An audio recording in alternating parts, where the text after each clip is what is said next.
الحمد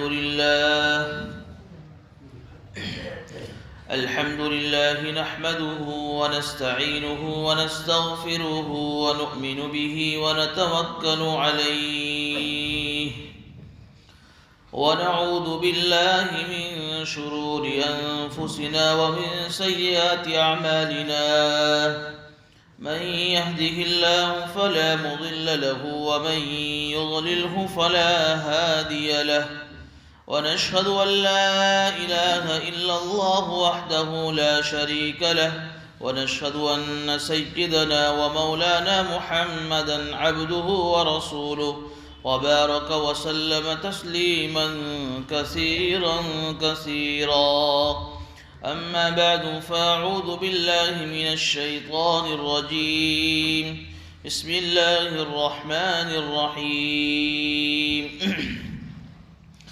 إنما كان قول المؤمنين إذا دعوا إلى الله ورسوله ليحكم بينهم أن يقولوا سمعنا وأطعنا وأولئك هم المفلحون ومن يطع الله ورسوله ويخشى الله ويتقه فأولئك هم الفائزون صدق الله العظيم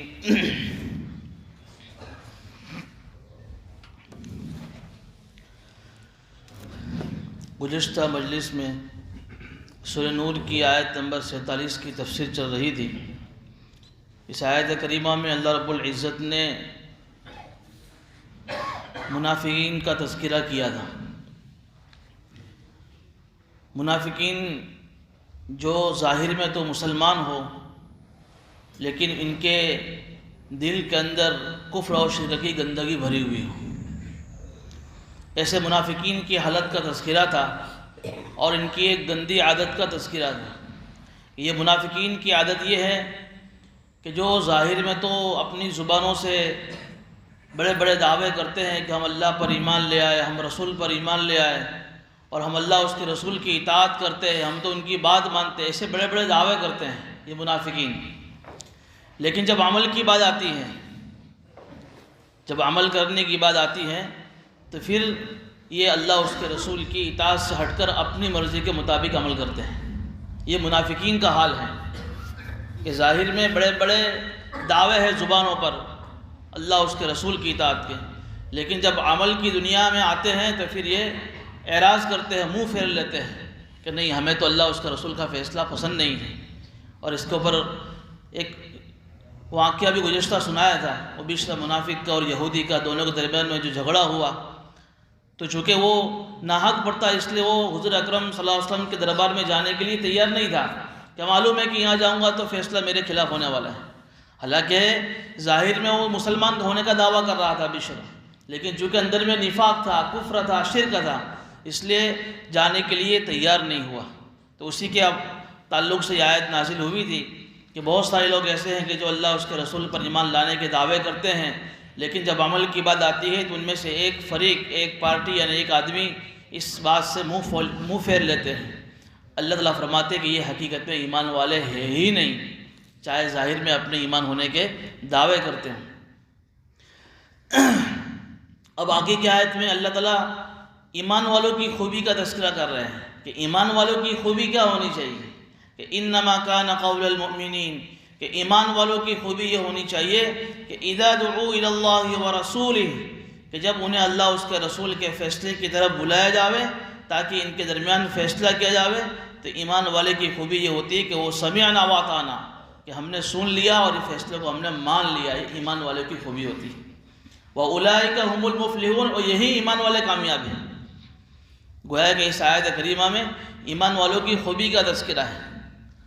اب اس آیت کریمہ کو اگر ہم دیکھیں تو اس آیت کریمہ میں ہمارے لیے ایک بہت بڑا پیغام ہے کہ جو مسلمان ہیں، جو ظاہر میں بھی مسلمان ہیں اور اندر میں بھی مسلمان ہیں، جس میں اعتقادی نفاق نہیں ہے، جو زبان پر بھی کلمہ پڑھ رہا ہے، جو زبان سے بھی اللہ اس کے رسول کی محبت کا دعویٰ کرتا ہے، اور جس کے دل میں بھی اللہ اس کے رسول کی محبت ہے، ایسے مسلمانوں کے لیے اس آیت میں بہت بڑا پیغام ہے کہ تمہارے لیے ذمہ ضروری ہے کہ جب تمہارے درمیان کوئی ایسی بات پیش آ جاوے، کوئی ایسا لین دین کا مسئلہ آ جاوے، کوئی ایسی جھگڑے کی بات ہو جاوے، تو پھر تمہیں بھی فیصلہ کرانے کے لیے ایسے لوگوں کے پاس جانا چاہیے جو شریعت کے مطابق فیصلہ کرنے والے ہیں۔ کہیں ایسا نہ ہو کہ پھر تم اس جگہ جاؤ اپنا فیصلہ کرانے کے لیے کہ جہاں فیصلہ تمہارے فیور میں ہو رہا ہو، ورنہ پھر وہ آدمی اپنے بارے میں سوچ لے کہ اس کے دل کے اندر کیا چل رہا ہے۔ اعتقادی نفاق کی بات نہیں کر رہا میں۔ اگر ایسا آدمی، ایسا مسلمان کہ جو ظاہر میں بھی مسلمان ہے، اندر سے بھی مسلمان ہے، لیکن اگر فیصلہ کرانے کے لیے وہ ایسے جگہ جا رہا ہے جہاں فیصلہ اس کے مرضی کے موافق ہو رہا ہے، تو سمجھ لو کہ یہ عملی اعتبار سے منافق ہے۔ اب ہر آدمی اپنے بارے میں سوچے کہ کیا قرآن کریم کی آیت مجھے جھنجھوڑ نہیں رہی ہے؟ میرا عمل، میرا فعل، میرا قول دونوں میں تضاد ہے یا دونوں میں توافق ہے؟ دونوں میں یکسانیت ہے، ایکتا ہے کہ نہیں؟ آج اگر حضور اکرم صلی اللہ علیہ وسلم ہمارے درمیان تشریف فرما نہیں ہے تو ہمارے علماء یہ فرماتے ہیں کہ ایسی جگہ جو دارالقضاء ہے، جو محکمہ شرعیہ ہے، جو ہر جگہ بنے ہوئے ہیں، احمد آباد میں بھی ہے، سورت میں بھی ہے، ہمارے یہاں ڈھابیل میں بھی ہے، باقاعدہ شرعی پنچایت ہے، شرعی کورٹ جس کو ہم کہہ سکتے ہیں۔ بس فرق یہ ہے دنیاوی کورٹ اور ان کورٹوں میں کہ دنیاوی کورٹوں کے پاس پولیس کا عملہ ہے، تو وہ زبردستی ان کو اپنے پاس بلاتے ہیں کہ اگر ایک فریق نے کیس کیا دوسرے فریق کے خلاف، تو چونکہ ان کے پاس پولیس کا عملہ ہے تو وہ پولیس کے ذریعے سے دوسرے فریق کو حاضر کر سکتے ہیں۔ لیکن ہمارے پاس جو شرعی قضا ہے، جو دارالقضاء ہے، یہاں ان کے پاس پولیس نہیں ہے، تو یہاں تو جو لوگ خوشی خوشی آئیں گے ان کے درمیان فیصلہ ہوگا شریعت کے مطابق۔ لیکن ایک فریق آ رہا ہے، دوسرا فریق نہیں آ رہا ہے، تو پھر معاملہ مشکل ہے کہ دونوں کے درمیان میں انصاف ہو۔ تو یہ مسلمانوں کی ذمہ داری ہے کہ جب ان کے آپس میں کوئی میٹر ہو جاوے، آپس میں کوئی جھگڑا ہو جاوے، آپس میں کوئی لین دین کا ہو، تو دونوں فریق ایسی دارالقضاء میں جاوے جہاں دونوں میں سے ہر ایک کو انصاف ملے۔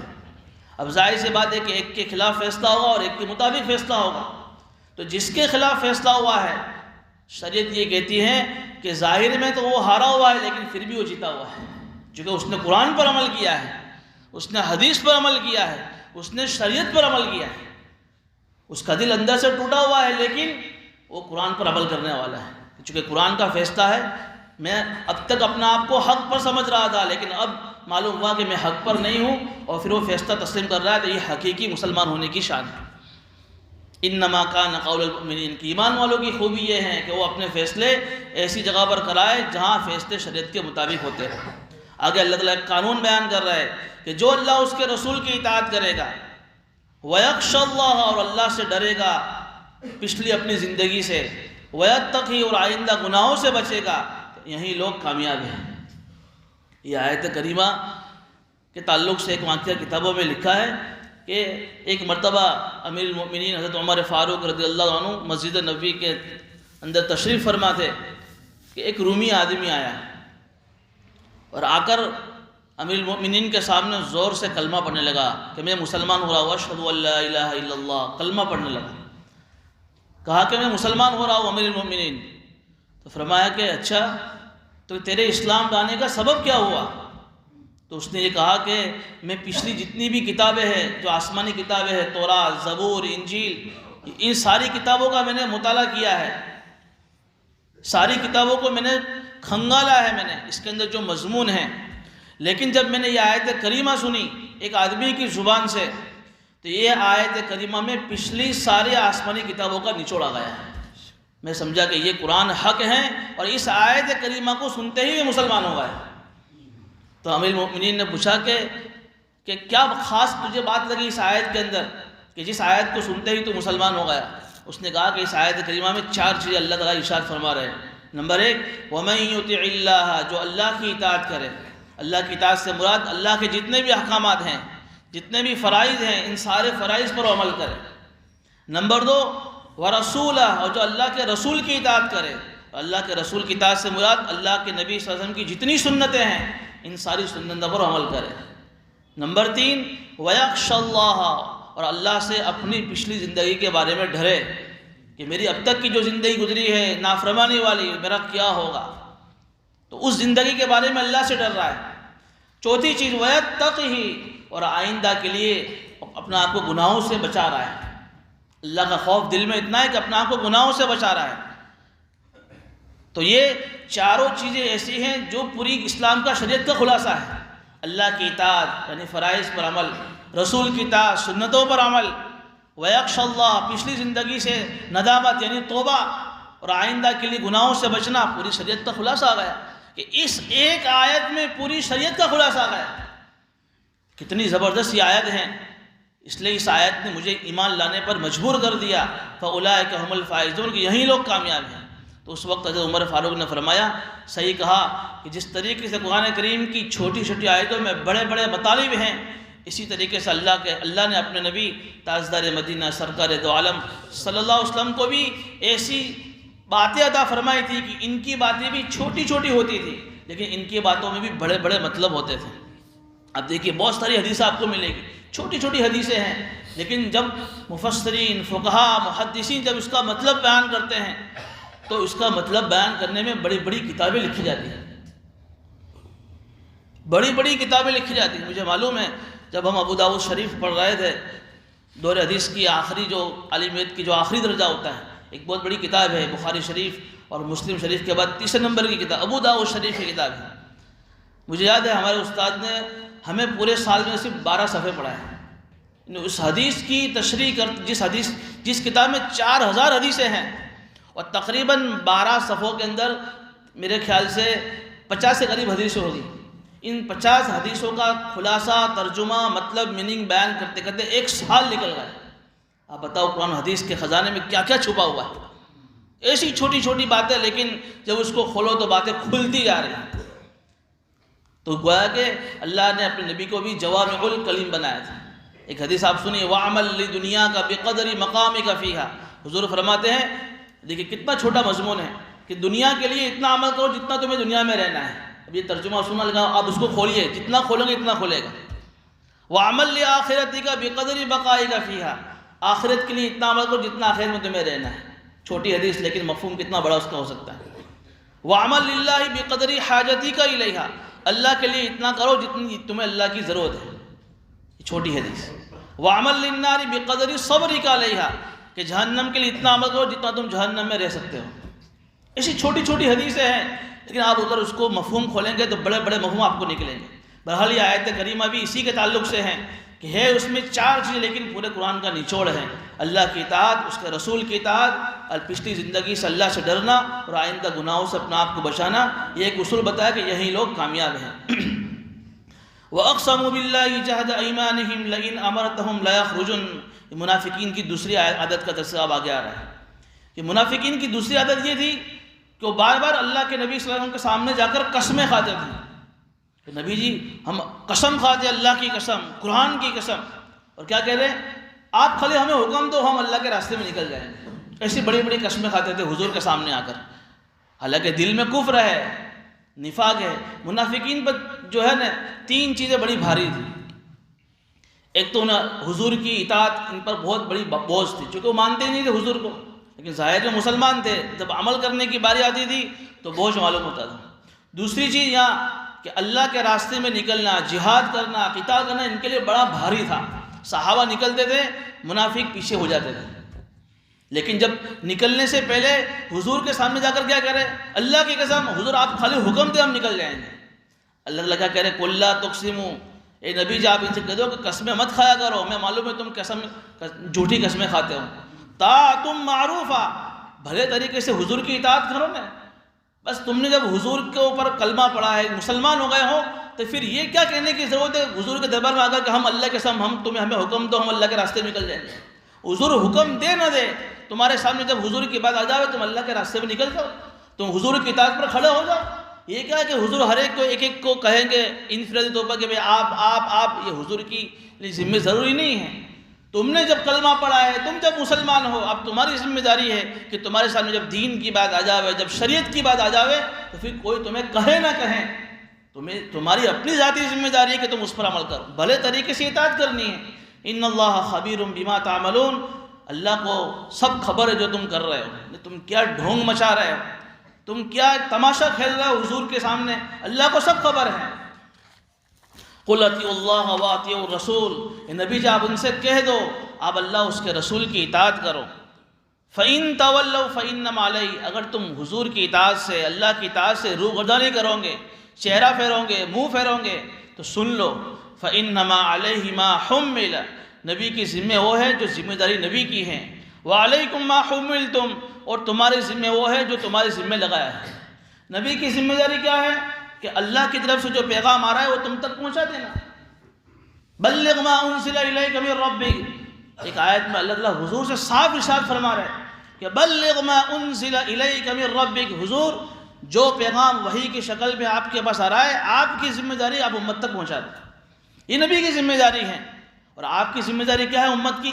کہ نبی جو پیغام تمہارے پاس لے کے آ رہے ہیں تم اس پر عمل کرو۔ یہ آیت کریمہ کے اندر ایک بات لکھی مفسرین نے کہ ایک منافق ایک مرتبہ حضور اکرم صلی اللہ علیہ وسلم کی خدمت میں آیا، دربار میں آیا، اور کیا کہنے لگا؟ ہمیں تو کہنے سے بھی ڈر لگتا ہے، کہنے لگا حضور آپ انصاف نہیں کر رہے۔ تو اس وقت حضور اکرم صلی اللہ علیہ وسلم فرمایا اگر میں انصاف نہیں کروں گا تو کون انصاف کرے گا؟ تو کون ہوتا ہے مجھے یہ کہنے والا کہ میں انصاف نہیں کر رہا؟ میں نے پوری دین کی شریعت کی ساری باتیں تم تک پہنچا دی ہے، اگر میں کچھ کمی کوتاہی کر رہا ہوں تو علیہ ما حمل، میرے اللہ تعالیٰ مجھے اس کا حساب اللہ تعالیٰ لیں گے، تمہارے مجھے حساب لینے کی کوئی ضرورت نہیں ہے۔ وعلیکم ما حملتم، اب تمہاری ذمہ داری یہ ہے کہ جو باتیں میں نے تم تک پہنچائی تم اس پر عمل کرو۔ یہ کیا ہے کہ تم بار بار نبی کے تعلق سے اشکالات اور اعتراضات تم کرو، نبی یہ نہیں کر رہے، نبی یہ نہیں کر رہے، نبی یہ نہیں کر رہے، تمہاری کوئی ذمہ داری نہیں کسی نبی سے پوچھنے کی۔ تمہاری ذمہ داری یہ ہے کہ جو پیغام تمہارے پاس آیا ہے بلا چوں چرا کے سمیعنا واطعنا، سن لیا مان لیا، بس اب کوئی عقلی دلیل نہیں، اب کوئی عقلی گھوڑے نہیں۔ یار یہ بات تو ہمیں سمجھ میں نہیں آتی شریعت کی، کیوں ایسا شریعت نے یہ حکم دیا ہوگا؟ بعض لوگ کہتے ہیں نا شریعت کا کوئی حکم جو عقل کے مزاج سے موافق نہیں ہوتا ہے، آدمی کہتا ہے زبان سے، سمجھ میں نہیں آتا ہے۔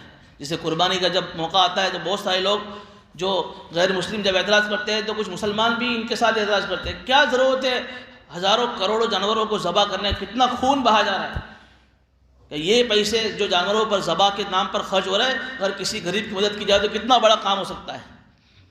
غزالی فرماتے ہیں کہ اگر دین عقل کے تابع ہوتا، اگر دین عقل کے تابع ہوتا تو آپ نے جو چمڑے کے موزے کے بارے میں سنا ہوگا کہ چمڑے کے موزے پر مسح کے تعلق سے حکم یہ ہے کہ جو آدمی چمڑے کے موزے پہنے تو اس کو پیر دھونے کی ضرورت نہیں ہے، وضو کی حالت میں چمڑے کے موزے پہنے وہ، اب اس کا جب وضو ٹوٹے گا تو حکم کیا ہے کہ بھائی اس کے اوپر مسح کر لو، اوپر 3 انگلی اوپر مسح کرنے کا حکم ہے۔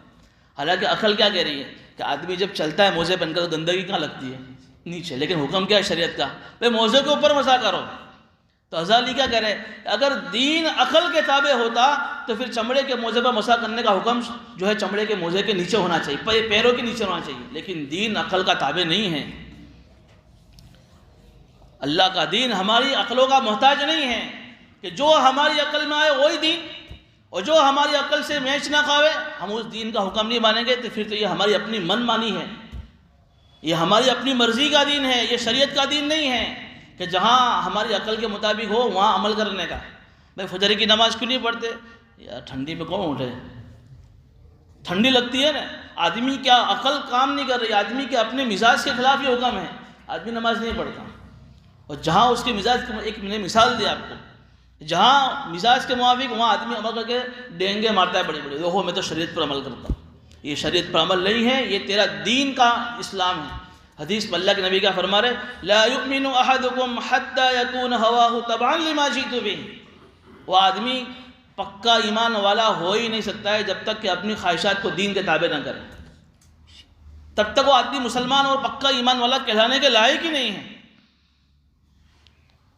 اس لیے یہ آیت کریمہ میں ہمارے لیے بھی عبرت ہے، چاہے میں نے پہلے کہا کہ قرآن قیامت تک کے لیے ہدایت ہے، جو بھی مسلمان قرآن کی تلاوت کر رہا ہے اس کا ترجمہ سن رہا ہے سمجھے کہ ڈائریکٹ اللہ تعالیٰ اس سے قرآن سے بات کر رہا ہے، ڈائریکٹ اللہ اس سے بات کر رہا ہے کہ میرے دل میں اور میرے مزاج میں اور میری زندگی میں کتنا قرآن ہے، کتنی شریعت ہے، میں کتنے جو ہے دعوے کر رہا ہوں ایمان والے ہونے کے، اور میری زندگی میں کتنا اسلام ہے۔ وَإِن تُطِيعُوا تَهْتَدُوا، آگے اللہ فرما رہے کہ اگر تم حضور کی اللہ اس کے رسول کی اطاعت کرو گے تہتدوا، کامیاب ہو جاؤ، تمہارے فائدے کے لیے ہیں، اس میں اللہ اس کے رسول کا کوئی فائدہ نہیں ہے، فائدہ تمہارا ہے، تم جو ہے جہنم سے بچ کر جنت میں جاؤ گے، اللہ کی خوشنودی تمہیں ملے گی، اللہ کی رضا ملے گی، اللہ کے دیدار تمہیں نصیب ہوں گے۔ کتنے سارے فائدے ہیں اسلام پر چلنے میں، تھوڑی سی خواہشات کچلے گی، تھوڑی سی اپنی مرضی دبے گی، لیکن حضور کا دین زندہ ہو جائے گا، حضور کا اسلام جو زندہ ہو جائے گا، کلمہ زندہ ہو جائے گا، میری زندگی میں دین آئے گا تو میری اپنی کامیابی ہے۔ وَإِن تُطِيعُوا تَهْتَدُوا، اگر تم اطاعت کرو گے تو تم ہدایت پا جاؤ گے۔ وَمَا عَلَى الرَّسُولِ إِلَّا الْبَلَاغُ الْمُبِينُ، اور سن لو، حضور پہ اعتراض کرتے ہو، حضور کے ذمہ تو صرف بات پہنچا دینا ہے۔ وَعَدَ اللَّهُ الَّذِينَ آمَنُوا مِنكُمْ وَعَمِلُوا الصَّالِحَاتِ، یہ آیت نمبر 55 ہے، جو سورہ نور کی بہت ہی عظیم آیت ہے۔ اس آیت میں اللہ رب العزت نے ایمان والوں کے لیے بڑے بڑے 3 وعدے فرمائے ہیں۔ سب سے پہلے اس آیت کریمہ کا ترجمہ سنی، اور اللہ تعالیٰ ایمان والوں سے وعدہ کرتا ہے، تم میں سے جو ایمان والے ہیں ان سے اللہ تعالیٰ وعدہ کرتا ہے، اور اعمال صالحہ والوں کے لیے لَيَسْتَخْلِفَنَّهُمْ فِي الْأَرْضِ، کہ اللہ تعالیٰ تمہیں زمین کے اندر حکومت اور خلافت دے گا، كَمَا اسْتَخْلَفَ الَّذِينَ مِن قَبْلِهِمْ، جس طریقے سے تم سے پہلے لوگوں کو اللہ نے خلافت دی، وَلَيُمَكِّنَنَّ لَهُمْ، اور اللہ تعالیٰ اس دین کو، جس دین کو تمہارے لیے پسند کرا ہے، اس دین کو اللہ تعالیٰ دنیا میں غالب کر دے گا۔ وَلَيُبَدِّلَنَّهُم مِّن بَعْدِ خَوْفِهِمْ أَمْنًا، اور خوف کے بعد اللہ تعالیٰ امن کو بدل دے گا۔ يَعْبُدُونَنِي لَا يُشْرِكُونَ بِي شَيْئًا، لیکن یاد رکھنا اس وقت صرف میری عبادت کرنا، میرے علاوہ کسی کو شریک مت کرنا۔ وَمَن كَفَرَ بَعْدَ ذَلِكَ، اور پھر بھی یعنی اس حکومت کے مل جانے کے بعد بھی پھر بھی اگر کوئی ناشکری کرتا ہے تو یہی لوگ فاسق ہے، حد سے نکل جانے والے ہیں۔ دیکھیے یہ آیت کریمہ کا شان نزول یہ ہے کہ مکی زندگی کے 13 سال آپ نے سنا ہوا کہ صحابہ کرام جس حال سے گزرے، ہر وقت مشرکین کی طرف سے یلغارے، ہر وقت اسلام کے دشمنوں کی طرف سے صحابہ پر حالات تھے، چین کی زندگی نہیں گزاری 13 سال تک۔ پھر اس کے بعد جب ہجرت کری، اور ہجرت کرنے کے بعد بھی 5 سال تک، سن ہجری 5 تک وہاں مکہ کے اندر مشرکین کی طرف سے حملے، اور مدینہ جانے کے بعد منافقین اور یہودیوں کی سازش کی یلغار کے حملے، یہ دونوں ایک ہو گئے، منافق اور یہودی، اور ایک ہو کر مسلمانوں کو مدینے میں آ کر بھی تکلیف پہنچانے لگے۔ ہر وقت ان کے ہاتھوں میں تلواریں، ہر وقت ان کے ہاتھوں میں ہتھیار، یعنی ایک دم خوف کی حالت میں صحابہ کے نام زندگی گزار رہے تھے۔ 13 سال مکہ کے اور 5 سال مدینے کے، کتنے سال ہوئے؟ 18 سال ہوئے۔ ایسی حالت اور ایسی سچویشن تھی کہ صحابہ کرام اس سچویشن کو دیکھ کر ان کے دلوں میں ایک خیال آیا، حضور سے کہنے لگے کہ کیا حضور کبھی کوئی ایسا زمانہ نہیں آئے گا کہ ہمیں سکون ملے؟ بہت تھک گئے، اب تو بہت ہو گیا حضور، 13 اور 5 18 سال ہر وقت مسلسل یہ حالات ہم پر ہے، نہ چین کی زندگی نہ سکون کی زندگی، ہر وقت حملے کا خطرہ۔ کیا حضور کبھی کوئی ایسا زمانہ نہیں آئے گا کہ ہمیں چین و سکون ملے اور ہم سکون کی زندگی گزار سکیں؟ کیا کبھی کوئی ایسا زمانہ نہیں آئے گا کہ ہتھیار ہمارے ہاتھوں سے نکل جاوے اور ہم بغیر ہتھیار کی زندگی گزاریں؟ تو اس وقت حضور اکرم صلی اللہ علیہ وسلم نے فرمایا کہ جلدی عنقریب ایسا زمانہ آنے والا ہے۔ صحابہ کو تسلی دی اور بشارت سنائی کہ عنقریب جو تم سوچ رہے ہو ایسا زمانہ عنقریب آنے والا ہے۔ جب یہ بات حضور نے صحابہ سے کی، اس کے بعد یہ آیت نازل ہوئی، سن ہجری 6 میں یہ آیت نازل ہوئی، اور اس آیت کے اندر اللہ تعالیٰ نے وہ تینوں کے تینوں وعدے صحابہ کرام کے لیے پورے کر دیے۔ سب سے پہلا وعدہ اللہ نے کیا پورا کیا کہ وَلَا لَيَسْتَخْلِفَنَّهُمْ فِي الْأَرْضِ، اللہ تعالیٰ تمہیں زمین میں خلافت دے گا، زمین میں اللہ تعالیٰ تمہیں حکومت دے گا۔ یہ وعدہ اللہ تعالیٰ نے سن ہجری 6 میں آیت کے نزول کے بعد اس وعدے کو پورا کرنا شروع کر دیا۔ کیسے پورا کیا وعدہ؟ کہ جب یہ آیت نازل ہوئی سن ہجری 6 میں، اسی آیت کے نزول کے بعد صلح حدیبیہ سن ہجری 6 میں ہوئی۔ صلح حدیبیہ ایک بہت بڑا تفصیلی واقعہ ہے، لیکن اس میں لڑائی نہیں ہوئی، لڑائی بہت بچ گئی اور صلح ہو گئی اسی آیت کے نزول کے بعد۔ پھر جب سن ہجری 7 آیا تو خیبر ہوئی، اور خیبر فتح ہوا، تو اس خیبر کے اندر مسلمانوں کو بہت سارا مال غنیمت ملا۔ پھر سن ہجری 8 تیسرا جب سال آیا اس آیت کے نزول کے بعد، تو مکہ فتح ہوا، اور پھر مکہ فتح ہونے کے بعد سن ہجری 9 میں حضور اکرم صلی اللہ علیہ وسلم نے اعلان کیا کہ اب مکہ فتح ہو گیا ہے، اب آج کے بعد جزیرۃ العرب میں کوئی مشرک داخل نہیں ہوگا۔ اس اعلان کے بعد مکہ کے اندر حضور کی خلافت قائم ہو گئی۔ اس آیت کے نزول کے چوتھے سال ہی اس آیت کا مصداق تو اسی چھٹے سن ہجری 6 سے شروع ہو گیا تھا، لیکن سن ہجری 9 میں حضور صلی اللہ علیہ وسلم نے اعلان کر دیا اور آپ کی خلافت قائم ہو گئی۔ جیسے خلافت پچھلے زمانے میں حضرت داؤد علیہ السلام کی تھی کہ پوری دنیا میں کے خلیفہ تھے وہ، ایسی خلافت حضور اکرم صلی اللہ علیہ وسلم کی سن ہجری 9 میں قائم ہو گئی کہ کوئی مشرک اب مکہ کے باؤنڈری میں اندر داخل نہیں ہو سکتا ہے۔ اور جن کا جو معاہدہ تھا وہ 4 مہینے تک معاہدہ اور باقی رہے گا ایگریمنٹ، اس کے بعد کوئی ایگریمنٹ باقی نہیں رہے گا۔ اس کے بعد اگر کوئی مشرک اندر داخل ہوگا تو پھر اس کا جان کا خطرہ ہے۔ پھر اس کے بعد حضور اکرم صلی اللہ علیہ وسلم کی نبوت کے بعد جب خلافت راشدہ کا زمانہ آیا، 4 بڑے بڑے جو صحابی جن کو خلفائے راشدین کہتے ہیں، اس میں سب سے پہلے نمبر کے جو خلیفہ تھے ابو بکر صدیق رضی اللہ عنہ، ان کے زمانے کے اندر بھی اس آیت کا یہ جو ہے وعدہ پورا ہوا کہ حضور اکرم صلی اللہ علیہ وسلم کے دنیا سے چلے جانے کے بعد جب یہ خلیفہ بنے تو اس وقت چونکہ حضور اکرم صلی اللہ علیہ وسلم کے زمانے میں پورے عرب کے اندر اسلام پھیل گیا، لیکن ابھی جیسا چاہیے ایسا اسلام عرب سے باہر نہیں نکلا تھا۔ جب حضرت ابو بکر صدیق کا زمانہ آیا، جب پہلے خلیفہ بنے تو اسلام عرب سے نکل کر عجم میں پہنچ گیا، چنانچہ ملک شام، مصر اور بھی بہت سارے علاقے جب ابو بکر صدیق کے زمانے میں فتح ہوئے۔ پھر اس کے بعد دوسرے نمبر کے خلیفہ حضرت ابو بکر صدیق کے بعد حضرت عمر فاروق آئے۔ ان کی خلافت کا زمانہ بھی بہت سال رہا۔ ان کی خلافت کے اندر 2 بڑے بڑے ملک جن کو اس زمانے کا سپر پاور طاقتیں کہی جاتی تھی، کیسر و کسرا، وہ حضرت عمر فاروق کے زمانے میں ٹوٹے، ان کی طاقتیں ٹوٹی اور یہ دونوں بڑے بڑے ملک ختم ہوئے اور مسلمانوں کی ان پر حکومت آئی۔ یہ دونوں کے دونوں فتح ہو گئے، کیسر اور کسرا، اور ان کے بڑے بڑے خزانے مسلمانوں کے قدموں میں آخر پڑے۔ بڑے بڑے خزانے تھے، شاہی خزانے تھے، کیونکہ اس زمانے کی جسے آج کے زمانے کی جو روس اور امریکہ جو بڑی طاقتیں سمجھی جاتی تھی، اس زمانے کی وہ بڑی بڑی طاقتیں تھیں۔ جو عمر فاروق کے زمانے میں 2 بڑی طاقتیں ٹوٹی اور ان کے سارے شاہی خزانے مسلمانوں کے قدموں میں آئے۔ پھر اس کے بعد جو تیسرے نمبر کے جو خلیفہ ہے حضرت عثمان غنی، جن کو خلافت عثمانیہ کا نام کہا جاتا ہے، ان کے زمانے میں پھر یہ اسلام پھیل کر مشرق اور مغرب میں پھیلا، جس کی بشارت خود حضور نے اپنے زمانے میں دی تھی کہ مجھے دکھایا گیا کہ مشرق اور مغرب پوری زمین لپیٹ دی گئی ہے اور مشرق اور مغرب کے خزانے میرے سامنے دکھائے گئے ہیں۔ یہ حضور اکرم صلی اللہ علیہ وسلم کی پیشن گوئی جو عثمان غنی کے زمانے میں ہوئی۔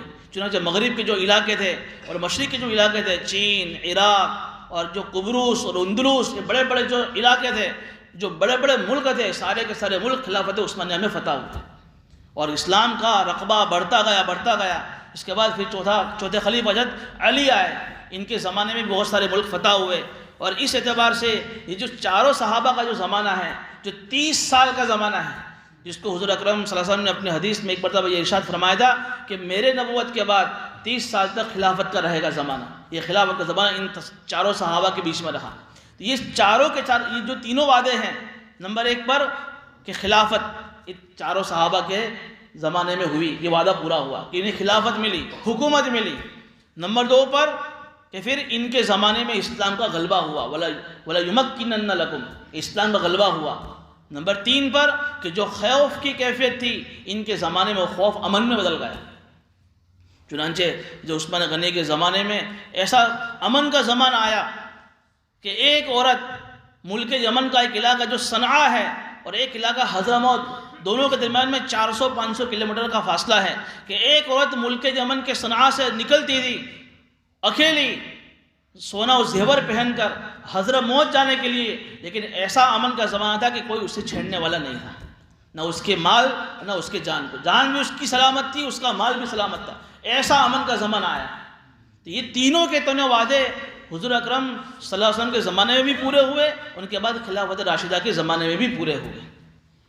اس کے بعد پھر کیا ہوا؟ تو ایک حدیث ہے، مسند احمد کی روایت ہے، اس کے راوی ہے نعمان بن بشیر رضی اللہ تعالیٰ عنہ۔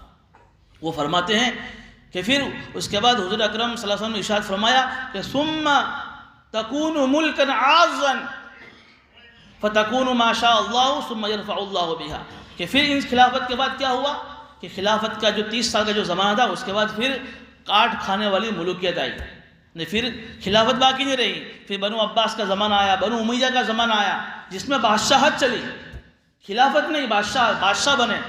اس میں کچھ بادشاہ اچھے بھی آئے، جیسے ایک بادشاہ گزرے ہیں جن کا نام عمر ثانی، حضرت عمر بن عبدالعزیز، انہوں نے اچھے کام کیے. اور پھر اس کے بعد ایک بادشاہ گزرے ادھر جن کو ہم یاد کرتے ہیں صلاح الدین ایوبی کے نام سے. انہوں نے بھی عیسائی جو صلیبی جو جنگوں میں بڑا اچھا کردار ادا کیا. پھر ہمارے ادھر بر صغیر کے اندر بڑے بڑے بادشاہ جو آئے اس ملوکیت کے زمانے میں، جس میں ایک نام ہے نا جو ہے حضرت التمش اور حضرت اورنگزیب، یہ بھی بڑے بڑے بادشاہ اسی زمانے میں گزرے ہیں. لیکن حضور کیا فرماتے ہیں کہ اس کے بعد جو ملوکیت کا زمانہ آیا، کاٹ کھانے والا زمانہ.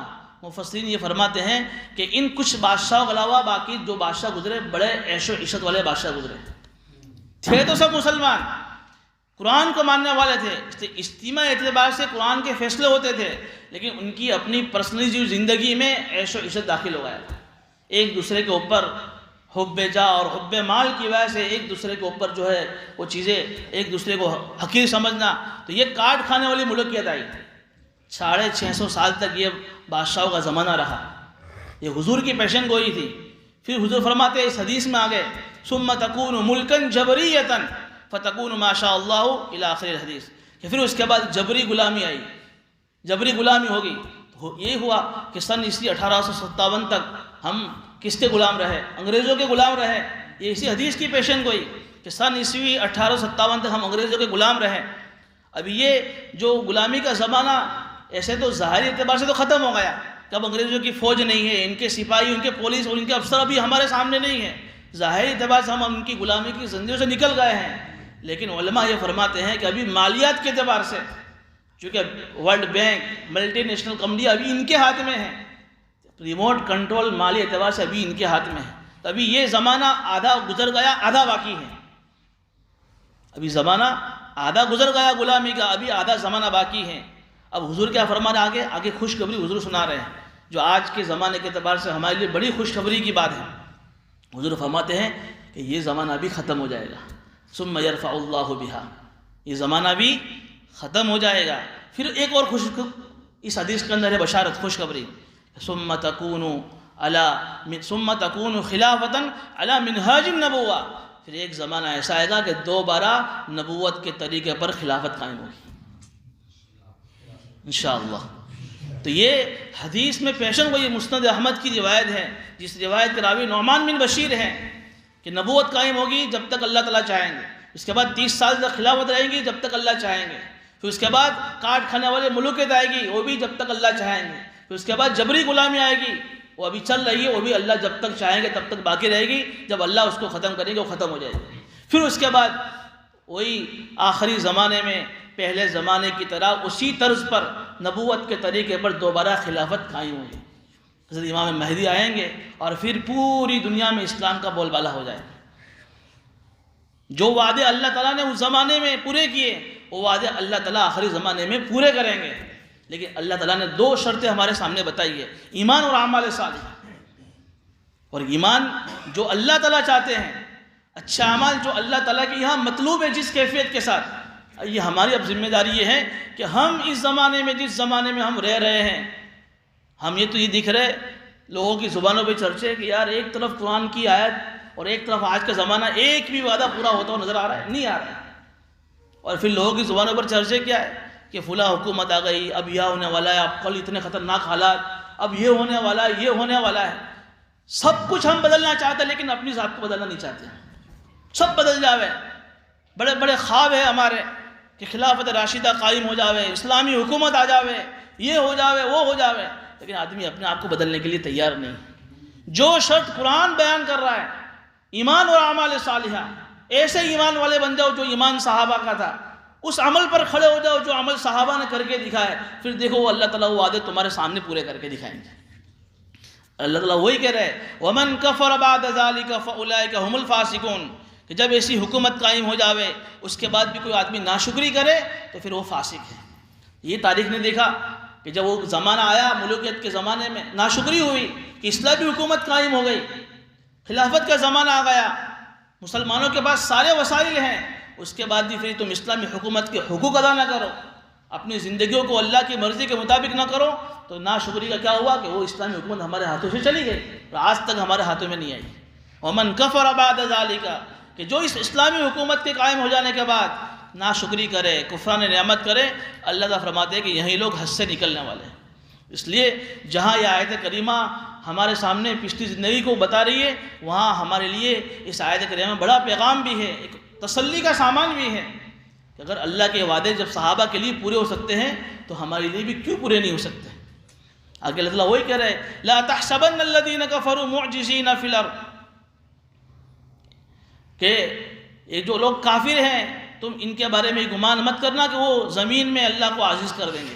مسلمانوں کو تسلی دی جا رہی ہے کہ دنیا میں جو کافر ہیں ان کے بارے میں گمان مت کرنا کہ یہ اللہ کو ہرا دیں گے. یعنی اللہ کے جو پروگرام ہیں، اللہ کی جو سوچ ہے، اللہ کی جو پلاننگ ہے، ان کو یہ ختم کر دیں گے. اللہ فرما رہے کہ یہ تو وقتی تمہارے پاس حکومت ہے، یہ حکومت تمہارے پاس کیا ہے؟ وقتی ہے. یہ اللہ کی طرف سے ایک ڈھیل ہے، استدراج ہے.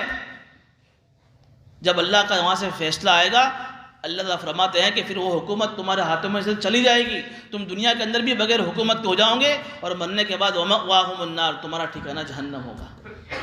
مسلمانوں کو تسلی دی جا رہی ہے کہ ان کی حکومتوں کو دیکھ کر، ان کی عیش و عشرت کو دیکھ کر، ان کے بڑے بڑے بنگلوں کوٹھیوں کو دیکھ کر تم کبھی یہ غم مت کرنا کہ یہ کیا ہو رہا ہے، کبھی ہمت مت ہارنا. یہ تو وقتی چیز ہے، چند دنوں کی بات ہے. جب اللہ تعالیٰ وہ وعدہ پورا کرے گا تمہارے ایمان و اعمال صالحہ پر تو ساری چیزیں ان کے ہاتھوں سے چلی جائے گی. لیکن شرط کیا ہے کہ مسلمان پکے ہو جاوے ایمان اور اعمال صالحہ کے ساتھ. مفتی سعید صاحب نے یہاں ایک عجیب مثال سے سمجھایا ہے کہ اللہ تعالیٰ کی آیت میں ارشاد فرماتے ہیں کہ ان اللہ اشتری من المؤمنین انفسهم واموالهم بان لهم الجنہ، کہ اللہ تعالیٰ مسلمانوں کے جان کے مال کے خریدار ہیں. اللہ تعالیٰ مسلمانوں کے جان کے مال کے خریدار ہے اور ہم بیچنے والے ہیں اللہ تعالیٰ کو اپنی جان مال، اور اس کے بدلے میں اللہ ہمیں کیا دینے والا ہے؟ جنت. اس آیت کے بعد مفتی صاحب ایک مثال سے سمجھاتے ہیں کہ دیکھو گیہوں کی 3 بوریاں ہیں، ایک بوری تین بوری 100 کلو کی ہے. گیہوں کی ایک بوری ایسی ہے، پہلی بوری جس میں ایک بھی کنکر نہیں ہے، صاف کر کے سارے 100 کلو گیہوں بھرے ہوئے ہیں. یہ بوری کون سی ہے کہ کوئی بھی خریدار اگر اس بوری کو دیکھے گا تو فوراً خرید لے گا، اور اچھے کوالٹی کے گیہوں ہوں گے تو جتنی بازار میں دام قیمت چلتی ہے اس سے بھی زیادہ دینے کے لیے تیار ہو جائے گا کہ ویسے بہترین فریش کوالٹی کے گیہوں کہاں مل سکتے ہیں. آدمی زیادہ قیمت دے کر بھی اس کو لے لے گا. یہ کہ یہ صحابہ کی جماعت تھی، کہ صحابہ کی جماعت پہ ایک بھی کنکر نہیں تھا، سارے کے سارے ایمان اور اخلاص اور اعمال سے بھرپور تھے. دوسری بوری جو ہے جس کے اندر 10 کلو کنکر ہے اور 90 کلو گیہوں ہے، تو کہا کہ یہ آدمی یہ بوری اس وقت خریدے گا کہ جب وہ سامنے والا بیچنے والا 10 کلو کے 15 کلو کے پیسے مائنس کرے کہ بھائی 15 کلو کے تو پیسے مائنس کر دے تو 10 کلو تو ہے نہیں، 5 کلو جو مجھے محنت لگے گی تو اس کے بدلے میں مجھے 5 کلو مفت میں مل جاوے، پھر جا کے وہ آدمی لے سکتا ہے. تو یہ بات کے صحابہ کے بات کے دور کی مثالیں ہیں. تو اس میں کچھ کنکر تھے ایسے. پھر تیسری بوری ایسی ہے کہ جس میں 20 کلو گیہوں ہے، 80 کلو کنکر ہے.